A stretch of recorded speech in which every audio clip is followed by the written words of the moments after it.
Hello friends, আবার চলে এলাম তোমাদের সাথে একটা কুকিং ভিডিও শেয়ার করার জন্য।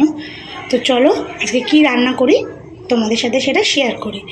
প্রথমেই নিয়ে নিয়েছি, তোমরা আশা করি এইসব রান্নাটা জানো, তাও আমি কিভাবে করি আমার স্টাইলটা তোমাদের সাথে একটু শেয়ার করছি। প্রথমে নিয়ে নিয়েছি চিংড়ি মাছ।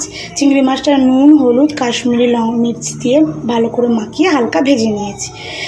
তারপরে নিয়েছি দুধ, এটা প্যাকেট দুধ, আর এখানে আছে নারকেলের দুধ, সাথে থাকছে পেঁয়াজ বাটা, আর এই মিশ্রণটায় আছে টক দই, মৌরি, কাজু বাদাম আর কালো সর্ষে। আমি এখানে কালো সর্ষে নিয়েছি, তোমরা এখানে সাদা সর্ষেও নিতে পারো। এখানে আছে আদা, রসুন আর কাঁচা লঙ্কার পেস্ট, আর লাগছে সামান্য হলুদ, সামান্য নুন, আর লাগছে কাশ্মীরি মির্চ। তো চলো কীভাবে রাখছি। কিছু গোটা গরম মশলাটাকে ভালো করে একটু ভেজে নিতে হবে। দিয়ে দেবো এখানে আমি 300 গ্রাম পেঁয়াজ বাটা নিয়েছি, পুরোটাই মিক্সিতে ভালো করে বেটে নিয়েছি। এটা পুরোটা এখন তেলের মধ্যে দিয়ে দেবো। এবার এটাকে একদম যতক্ষণ না লাল হচ্ছে ততক্ষণ আমি এটা ভাজতে থাকবো। তোমরা ভাজার সময় একটু চিনিও দিয়ে দিতে পারো, কিন্তু আমি এখানে দিচ্ছি না। পেঁয়াজটা দেখো, পেঁয়াজটা হালকা ভাজা হয়ে এসছে। এবার আমি এর মধ্যে দিয়ে দেবো আদা, রসুন আর কাঁচা লঙ্কা। কাঁচা লঙ্কাটা তোমাদের স্বাদ মতো দেবে, তোমরা যেমন ঝাল খাও সেরকমই হবে। তারপর ভালো করে এটাকে আবার ভাজা ভাজা করে নিই, যাতে কাঁচা স্মেলটা চলে যায়।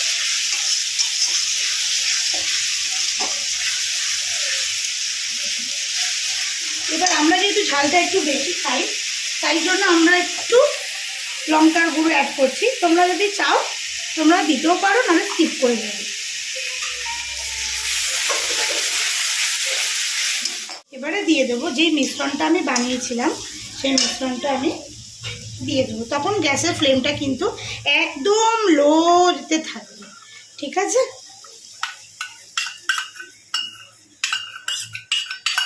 এবার হালকা হাতে ভালো করে এটাকে মিক্সড করে নিতে হবে। বেশি যেন পাতলা না হয়, তাই একটু যেন গাঢ় থাকে মিশ্রণটা। এবার এটাকে ভালো করে 2 মিনিট কষিয়ে নিতে হবে।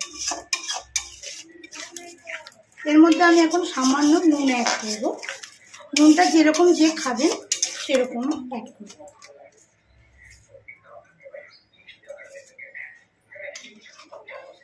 সামান্য নুন, সামান্য হলুদ।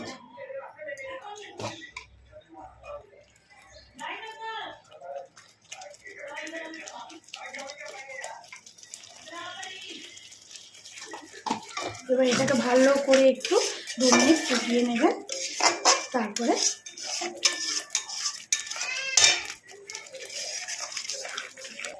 এবার দেখুন সামান্য তেল ছেড়ে ছেড়ে এসেছে, তখন আমাদের নারকেলের দুধটা পুরোটা এর মধ্যে দিয়ে দিতে হবে।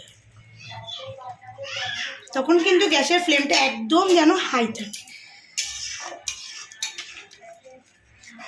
সাথে কিছুটা প্যাকেট দুধও দিয়ে দিতে হবে। এই রান্নাটাতে কিন্তু একদম জল ইউজ হবে না, ঠিক আছে? যেটা হবে দুধের উপর, তাহলে টেস্টটা ভালো হবে। এবার দিয়ে দেবো একটু কাশ্মীরি রেড চিলি পাউডার, যাতে একটু কালার আসে। এটা ভালো করে এবার ফুটিয়ে নিতে হবে, মিনিট 2 ফুটিয়ে নিতে হবে। ঝোলটা যেরকম ফুটে এসছে, কিন্তু কালারটা দেখেছেন একদম হালকা, কিন্তু মাছটা দেওয়ার পর যখন রান্নাটা শেষ হবে তখন কালারটা দেখবেন টোটালি চেঞ্জ হয়ে গেছে। এবার আমি আস্তে আস্তে মাছগুলো দিয়ে দিচ্ছি।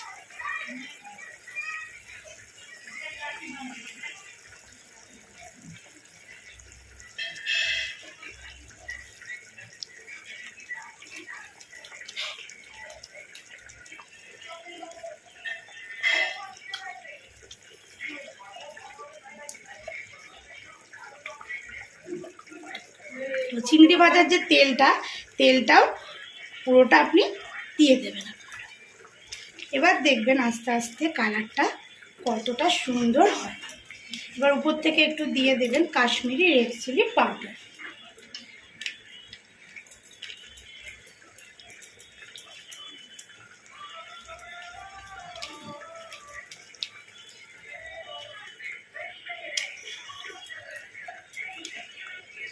এবার একটু হালকা ফ্লেমে কিছুক্ষণ একটু ফুটতে দিতে হবে, যাতে চিংড়ি মাছের মধ্যে গ্রেভিটা ঢোকে।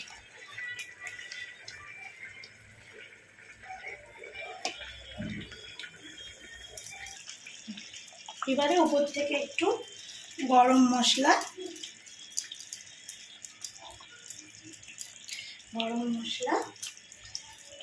কটা চেরা কাঁচা লঙ্কা, সেটা আপনারা যদি দিতে চান দেবেন, নাহলে স্কিপ করবেন। আর একটু সামান্য ঘি দিয়ে ঢাকা দিয়ে রেখে দেবেন কিছুক্ষণের জন্য।